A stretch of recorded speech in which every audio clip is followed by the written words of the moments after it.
I absolutely love this saw. This is a Stihl MS261. This is the lightest weight Pro Series saw that Stihl makes, and this is just the perfect firewood saw in my opinion. It's lightweight, powerful, and it's designed to last a lifetime. Easy to work on too. But you know, I'm the type of guy that shows a lot of care and devotion to the things that bring me joy in life. The people around me, my truck, and especially my chainsaw. Before we get into the wood operations of today's video, I want to talk about a mentality that has carried on throughout my life from my years of serving as a volunteer firefighter. So for those of you that don't know, I was a volunteer firefighter for about 10 years of my life, and I learned a lot in those 10 years.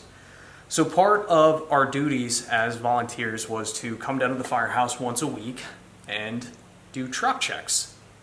And truck checks basically comprise of a checklist of the hundreds of items that we keep on each truck and ensure that everything is ready to operate. Ensure that the air packs are charged up, the air cylinders are filled up, the batteries in the packs are good, that all the lights are functioning properly, that we have blades, the fuel tanks are filled up, the truck's filled up, everything's operating properly, oil levels are fine. You know, I could go on and go on.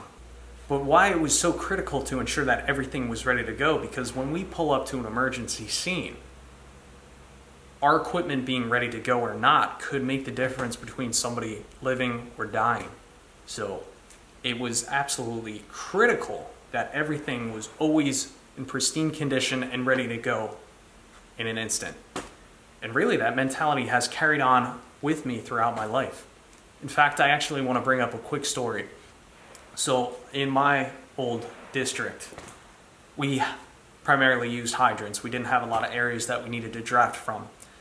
So we were the second due engine for a structure fire one time. The hit truck had already arrived on scene. They stretched a hose line in, started putting out the fire. And you know, those trucks, our trucks have water tanks between 500 and 1,000 gallons. And that gives you enough time to kind of knock out some of the main body of fire until the second arriving engine can hook up to the hydrant and feed the main hit truck. So again, I was coming in on the second engine, and our responsibility when we were first arriving on scene was to connect to the hydrant and lay into the hit truck. So the homeowner decided to put a wooden fence about 6 inches away from that fire hydrant that we needed to connect to. So we were able to connect our hose to the front of the hydrant. But in order to open up that hydrant, you need to take a hydrant wrench, which is about 2 feet long, and connect it to the valve stem on top of the hydrant, and you need to open the hydrant clockwise or counterclockwise, depending on whoever makes the hydrant. But because that fence was 6 inches away from that hydrant, we weren't able to fully turn that wrench to open up the hydrant. So I, in the heat of the moment, decided to get a sledgehammer, and I just started knocking down the fence, and it was a hard green fence, and it was taking me forever.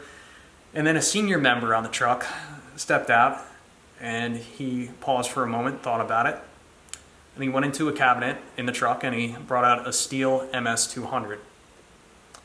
And he tapped me on the shoulder, he said, "Put that down." So he started up the saw fired right up, was sharp as sharp could be, and he just cut a hole in the fence. In a matter of 20 seconds, he made an opening in that fence that was large enough as to where we could spin that valve stem open and open up the hydrant. As where me, my boneheaded idea of just whacking it with a sledgehammer, I probably would have taken a couple more minutes. So yeah, that's just a fun little story I have in the back of my memory now, and really brings home the point that try and work smarter, not harder. Before I put the saw away, I always ensure that the chain is sharp, that the tension's set properly, that on this cover, this side cover, ensure that all the sawdust is cleaned out of there, that the oiler is not clogged up, and that it should work properly, and just ensure that it's filled up with gas and oil. Because God knows if a storm comes through, a freak tornado or something comes through and lays down 20 trees in the road, I'm not waiting for FEMA to come out to cut up those trees. As long as there's no power lines involved, I'm gonna get out there and I'm gonna open up that road and ensure that emergency services could come up the road if need be. So I think that's a good habit to get into. With that being said, let's get this bad boy out there and let's start cutting up some firewood.